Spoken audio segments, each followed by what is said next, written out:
सकाळचे 7 वाजून गेले तरी अजूनही नेहा उठली नव्हती. म्हणून तिचा नवरा यश व्यायाम करून आल्यानंतर तिला उठवण्यासाठी रूममध्ये गेला. नेहा, उठतेस ना? 7 वाजून गेले आहेत. तुला ऑफिसला जायचं नाही का? नंतर वेळ झाला तर उगाच बडबड करत राहतेस. आणि आईने सर्वांसाठी चहा नाश्ता बनवला आहे. ती कधीपासून आवाज देत आहे. मी आंघोळ करून पटकन येतो. तूही तुझं आवरून घे. हे ऐकताच नेहा सकाळ सकाळीच चेहरा पाडून बडबड करत उठते. एक दिवस केलं म्हणून काय झालं? नेहा रागानेच म्हणाली आणि आळस देत बेडवरच बसून राहिली. इतक्यात यश आंघोळ करून बाहेर आवरण्यासाठी आला. तर नेहा बोलते, आईनेच सर्व नाश्ता चहा केला आहे म्हणजे? तुला काय म्हणायचं आहे? मी काहीच करत नाही? अगं नेहा, मला तसं नव्हतं म्हणायचं. मी असंच सहज बोलून गेलो. त्यात एवढं काय म्हणायला लावून घेतेस? तरीही नेहाची चिडचिड सुरूच असते. ते पाहून यश रागानेच रूमबाहेर पडत बोलतो की पुन्हा झाली हिची किटकिट सुरू. रोजचं कसं हिला भांडण करावंसं वाटतं कळत नाही. काय बोलावं हिच्याशी काही सुचत नाही. काहीही आणि कसंही बोला, ही मात्र स्वतःच्या सोयीनुसार त्याचा अर्थ काढून मोकळी होते. यश खाली येऊन पाहतो तर आईने स्वयंपाकसुद्धा बनवलेला असतो व डबा तयार करून ठेवलेला असतो. ते पाहून त्याला थोडं लाजल्यासारखं होतं. कारण आपली बायको मस्त आराम करत आहे आणि आईला येथे येऊन काम करावे लागत आहे याचे त्यालासुद्धा थोडंसं वाईट वाटतं. तो तसाच आईकडून चहा नाश्ता घेतो व आवरून ऑफिसला जातो.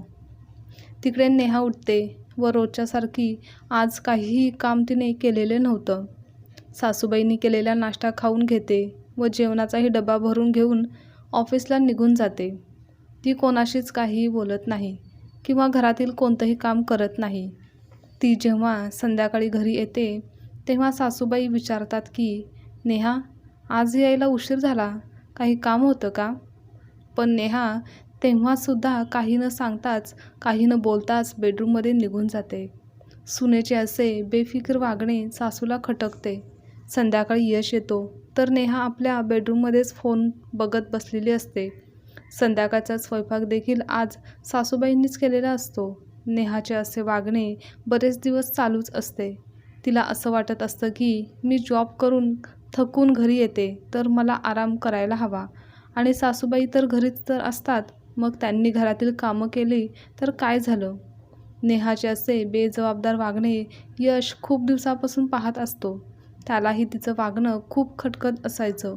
पण कधीकधी काही बोलायला गेलं की चिडून ती रडत बसायची. तिला कोणी काही सांगितलं तर पटायचं नाही. यश विचार करत शांत बसलेला असतो. इतक्यात सासूबाईंनी सगळ्यांना जेवायला बोलवलं. तेव्हा नेहा पटकन स्वयंपाकघरात गेली आणि स्वतःसाठी फक्त तिने ताटात वाढून घेतलं. जेवण बनवणं तर लांबचीच गोष्ट, पण इतरांसाठी साधं जेवायलाही वाढण्याची तस्ती तिने घेतली नाही. त्यावेळेस यशला खूप राग आलेला असतो. पण उगाच आईसमोर वाद नको म्हणून तो काहीच बोलत नाही. आई सर्वांना जेवायला देते. घरात शांतता असते. जेवण झाल्यावर यश रूममध्ये जातो. नेहा तर आधीच जेवून रूममध्ये आलेली असते. यश नेहाला रागातच बोलतो, काय चालू आहे तुझं? तू अशी का वागत आहेस? नेहा बोलते, मी काय चुकीचं वागत आहे आणि मला समजेल का की मी काय केलं आहे? नेहा बेफिकीरपणे बोलत होती. अगं तुला कळतं का काय आणि कशी बोलतेस? तुझ्या लक्षातही येत नाही की तू कशी वागतेस, कशी बोलतेस? तू सून आहेस या घरची. तू असताना माझ्या आईला काम करायला लागत आहे आणि तेही रोजचं झालं आहे आता. अगं तू नोकरी करतेस याचा अर्थ असा नाही की घरात तू काहीच करणार नाहीस. आईला थोडीफार मदत केली तर कुठे बिघडणार आहे? आणि आईसोबत तू नीट बोलतही नाहीस. अगं तिचं वय झालं आहे. BP शुगरच्या गोळ्या आहेत तिला चालू आणि तिला तू कामाला लावतेस. माझ्या आईच्या जागेवर तुझी आई असती तरीसुद्धा तू अशीच वागली असतीस का? काय? माझी आई? माझी आई मध्येच कुठून आली? आणि तिच्याबद्दल तुम्हाला बोलण्याची गरजच काय आहे? तिच्याबद्दल मी काहीच ऐकून घेणार नाही. आणि माझ्या वागण्या बोलण्याचा एवढाच त्रास होत असेल व घरातील सर्व कामं तुमच्या आईलाच करावी लागत असतील तर त्यांना गावी पाठवून द्या. म्हणजे त्यांनाही बरं वाटेल व मलाही रोज तुमचं ऐकून घ्यावं लागणार नाही. रोज तेच तेच ऐकून व तीच कामं करायचा कंटाळा आला आहे मला. वरून कसली प्रायव्हसी नाही. एकटीवर खूप कामाचा ताण येतोय. आता यापुढे मला नाही जमलं सगळ्यांचं सर्व करायला आणि आज आईने केलं तर लगेच दिसलं. रोज बायको करते ते नाही दिसत का? नेहाचा आवाज वाढला होता आणि तो सासूबाईंना सगळा आवाज बाहेर ऐकू येत होता. त्यांचे डोळे क्षणात पाणावने भरले गेले. नक्की सुनेच्या मनात काय सुरू आहे हे त्यांना समजलं. त्या शांत बसून होत्या. सासरे देखील काही बोलले नाहीत, कारण सुनेचा स्वभाव, वागणं, बोलणं त्यांनाही माहीत होतं. त्यांच्याही सर्व लक्षात येत होतं. त्या रात्री यशच्या आईवडिलांनी मिळून एक निर्णय घेतला असतो की आता आपण गावाला राहायला जायचं. पण आईला मात्र मुलाच्या प्रेमाने व त्याच्यापासून दूर जाण्याच्या विचाराने आईचं मन आणखीनच हळवं होतं. पण हा निर्णय आता बदलणारा नव्हता. दुसऱ्या दिवशी नेहमीप्रमाणे आईने उठून घरातील सर्व कामे केलेली असतात. आई बॅग भरण्यासाठी रूममध्ये जातात. त्यानंतर नेहा उठून येते व पाणी घेण्यासाठी स्वयंपाकघरात जाते. यशला मात्र रात्रभर झोप लागलेली नव्हती. नेहाच्या बोलण्याचा विचार करून तो मनातून खचलेला असतो. आईवडिलांना एकटं या वयात कसं काय मी सोडू शकतो, हाच सतत त्याच्या मनाला प्रश्न पडलेला असतो. आईवडिलांच्या प्रेमाने यश हतबल होऊन रडत असतो. ज्यांनी हाताच्या फोडाप्रमाणे जपलं, लहानाचं मोठं केलं, इतकं चांगलं शिक्षण व संस्कार दिले, त्यांनाच वेगळं करायचं, तेही आत्ता जेव्हा सगळ्यात जास्त गरज त्यांना आपली असताना. या वयात त्यांना अंतर देण्याचा विचारही त्याला पटत नव्हता. पण बायकोची होणारी रोजची चिडचिड, बडबडही त्याला असह्य होत होती. नेहा किचनमध्ये होती. इतक्यात सासू सासरे हातात बॅग घेऊन आले. आईने यशला आवाज दिला. यश उदास चेहरा घेऊन बाहेर आला तर दोघांच्याही हातात बॅगा होत्या. त्याला आश्चर्य वाटलं. कुठे चालला आहात तुम्ही दोघे? यश म्हणाला. वडील म्हणतात, अरे आम्ही गावाला जात आहोत. येथे बंद घरात करमत नाही. इकडचं वातावरणही आम्हाला सहन होत नाही. आम्ही आता गावीच राहतो, मोकळ्या हवेत जगतो, निरोगी राहतो. तुम्ही छान संसार करा. आमचे आशीर्वाद तुमच्या पाठीशी आहेत. बाबा, तुम्ही या वयात एकटं राहणार नाही आणि मी तुम्हाला कुठेही जाऊ देखील देणार नाही. आणि तसंही तुम्हाला या वयात आमची खरी गरज आहे. आई बोलते, यश बाळा, येथे राहून जमणार नाही. मोकळ्या हवेत आम्ही निरोगी आयुष्य जगू. तुम्ही दोघे चांगला संसार करा. आमची काळजी करू नका. असं बोलताना आईला खूप भरून आलं होतं. पण अश्रूंना दाबत दोघांनीही काढता पाय घेतला. सासू सासरे गावी जात होते, पण नेहा स्तब्धपणे सर्व बघत उभी होती. तिच्या तोंडातून एकही शब्द निघाला नाही की तुम्ही जाऊ नका, येथेच थांबा. वडिलांनी बॅग उचलून ते गावी जाण्यास निघाले. ते गेल्यानंतर यश नेहासोबत एका शब्दानेही बोलत नव्हता. काही दिवस तो खूप शांत राहत होता. नैराश्य, नाराजी त्याच्या चेहऱ्यावर स्पष्टपणे जाणवत होती. सासू सासरे गेल्यानंतर त्यांची खरी किंमत नेहाला समजली. सासू होती तेव्हा घरातील सर्व कामं त्याच करायच्या, त्यामुळे नेहावर कोणत्याच कामाची जबाबदारी पडली नव्हती. पण आता मात्र सर्वच तिला करावं लागायचं. सकाळी सर्व आवरून जायची व संध्याकाळीसुद्धा कितीही दमून आली तरीही तिला कामेही करावीच लागायची. आता तिला वाटत होतं की उगाच सासू सासरे गावाला गेले, त्यांना थांबवायला हवं होतं. याची खंत तिला मनातून सारखीच वाटत होती. आणि तिकडे गावाला आई व वडील दोघेही खूप आतून खचून गेले होते. आपला मुलगा डोळ्यासमोर असावा असं नेहमी आईला वाटायचं, कारण एकुलता एक म्हणून त्यांनी त्याच्यावर जीवापाड प्रेम केलं होतं. मुलाच्या विरहाच्या दुःखाने आईची तब्येत दिवसेंदिवस बिघडत चालली होती. त्यांचं शुगर, बीपीसुद्धा वाढलं होतं. गावाला आल्यापासून त्यांचा रोजचाच दवाखाना सुरू होता. वडील आईला खूप समजावून सांगायचे, पण आई मात्र मुलाच्या विरहात दुःखी राहायच्या. नेहमी मुलाच्या विचारात हरवून जायच्या.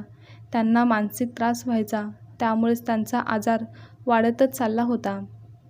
2-4 महिने झाले तरी त्यांच्या तब्येतीमध्ये कोणतीच सुधारणा होत नव्हती. एके दिवशी त्यांची तब्येत अचानक खूप बिघडली.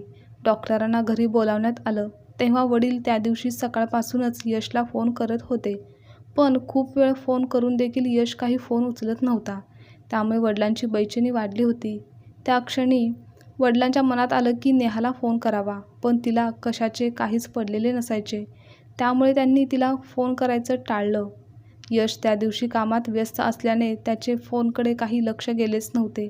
आणि त्यामध्ये फोन सायलेंटवर असल्याने वडील फोन करत आहेत हे त्याला समजलंच नव्हतं. वडिलांनी पुन्हा एकदा रात्री कॉल केला, पण नेमकं तेव्हा यश ड्रायव्हिंग करत होता, त्यामुळे त्याने कॉल घ्यायचं टाळलं.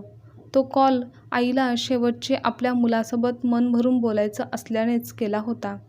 त्या अखेरच्या घटका मोजत होत्या. रात्री 9 वाजता यश घरी आला. फ्रेश होऊन जेवणासाठी बसला होता. नेहा स्वयंपाकघरात होती. दारावरील बेल वाजली. यश दार उघडायला गेला तर दारात आई होती. आईला असं अचानक पाहून त्यालाही आश्चर्य वाटलं. तो बोलतो, "अगं आई, एवढ्या उशिरा तू इथे आणि तेही एकटीच आलीस? बरं ठीक आहे, आत ये ना."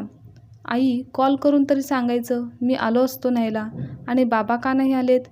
यश एकामागून एक प्रश्न विचारत होता. आई बोलते, "अरे किती प्रश्न विचारतोस? तुलाच बघायला आली आहे मी. कारण तुझ्यासाठी जीव घुटमळत होता. आता मोकळा झाला. डोळे भरून पाहिलं तुला. तू तर नाही आलास म्हणून मीच तुला भेटायला आले. आता मी मोकळी झाले. आई, आत ये ना, थांब तुला पाणी घेऊन आलो." असं यश बोलत इतक्यात यशला फोन आला, म्हणून तो फोनच्या दिशेने गेला. बघतो तर बाबांचा कॉल होता. तो बाबांना सांगणारच होता की आई इकडे पोचली आहे. "हॅलो बाबा, बोला ना." बाबा अस्वस्थ व रडक्या आवाजात बोलतात. "यश बाळा, तुझी आई गेली रे. आपल्या सर्वांना सोडून तिने जगाचा निरोप घेतला. तुझी भेट व्हावी, तुझ्यासोबत मन भरून बोलता यावं हीच तर तिची शेवटची इच्छा होती. पण तुला बघायचं देखील राहूनच गेलं." "बाबा, हे काय बोलताय?" यश धावतच वेगाने हॉलमध्ये आला तर तिथे आई नव्हतीच. ते पाहून त्याचे डोळे पाणावले. क्षणात सर्व काही उद्ध्वस्त झाल्याचा भास झाला. आई आपल्याला सोडून गेली यावर त्याचा विश्वासच बसेना. पण खरंच आई आपल्या मुलाला शेवटचे पाहण्यासाठी आल्या होत्या. आईच्या निस्वार्थी प्रेमाने व ममतेने त्यांची भेट झाली होती. यशला एक मोठा धक्का बसला. तो एकाच जागेवर कितीतरी वेळ बसून राहिला होता. काहीच त्याला सुचेना काय करावं, काय बोलावं. आईच्या आठवणीत एक मोठा हंबरडा फोडला. त्याला काय करावं सुचत नव्हतं. लगेच तो गाडी काढून गावाला निघाला. जाताना डोळ्यातून अश्रू काही थांबतच नव्हते. आईला शेवटचं भेटताही आलं नाही, तिच्याशी बोलताही आलं नाही आणि आईला आपण शेवटचं बघायचं सुखही देऊ शकलो नाही. मी किती वाईट कमनशिबी मुलगा आहे, असं म्हणून तो स्वतःलाच कोसत होता, स्वतःलाच दोष देत होता. मनातील दुःखाने, आईच्या आठवणीने अखेर त्याने गावात पोचला. आईची शेवटची इच्छा अपूर्णच राहिली. मुलापासून दूर जाण्याचं दुःख त्यांना शेवटपर्यंत सहन करावं लागलं. त्यांच्या फोटोसमोर उभा राहिलेला नेहालाही आता अपराधीपणा वाटत होता. पण ती वेळ आता निघून गेली होती.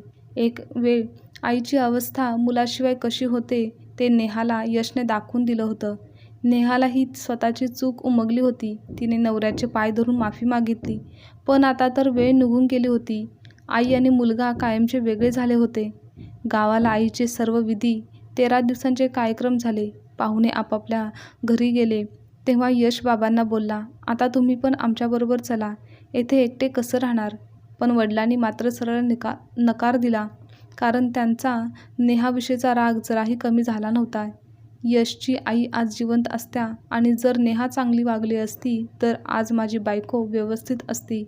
मुलाच्या विरहाचे दुःख तिच्या वाट्याला आले नसते. पण ती सुनेमुळे आम्हा सर्वांना अर्ध्यावर सोडून निघून गेली. हे त्यांना खूप खटकत होतं. त्यामुळे वडील म्हणाले, "तुम्ही जा, माझी काळजी करू नका, सुखी राहा," असं बोलून तेथून निघून जात होते. एकट्याने आयुष्य कसं काढायचं हाच त्यांच्यासमोर मोठा प्रश्न होता. त्या क्षणी अचानक मागून त्यांचे पाय नेहाने धरले. "बाबा, माफ करा, माझी खूप मोठी चूक झाली आणि अशी चूक जी माफी मागूनही भरून निघणार नाही. माझ्याकडून खूप मोठा गुन्हा झाला आहे. बाबा, माझ्या चुकीची शिक्षा मला देवाने आधीच दिली आहे आणि तुम्ही जर आता मला माफ नाही केलं तर खूप मोठी शिक्षा मला मिळेल. बाबा, मुलीकडून चूक झाली असं समजून माफ करा. तुमच्या आयुष्यात माझ्यामुळे झालेली पोकळी मी भरून काढू शकत नाही, पण यापुढे माझ्याकडून कोणतीही चूक होणार नाही याची काळजी घेईन. फक्त एक संधी द्या मला बाबा." "सूनबाई, माणूस चुकतो, पण त्याची चूक वेळेतच लक्षात आलेली कधीही चांगलं असतं. पण तुझ्या बाबतीत आता वेळही निघून गेली आहे आणि कदाचित तुझ्या सासूने तुला माफ केलं असतं. म्हणूनच तिच्याकडून तुला मी माफ करतो, पण माझ्याकडून तुला मी कधीच माफ करू शकत नाही. माझं आयुष्य कोणत्या मार्गावर आलं आहे आणि आपल्या साथीदाराशिवाय जगणं म्हणजे काय असतं, या वयात खूप अवघड असतं, ते तुला नाही समजणार. आयुष्यामध्ये शेवटी तिच्यासोबत घालवलेल्या आठवणीसोबतच मी गावाला राहणार आहे. कारण तुमच्या शहरात तर तिच्याशिवाय मन रमणारच नाही माझं.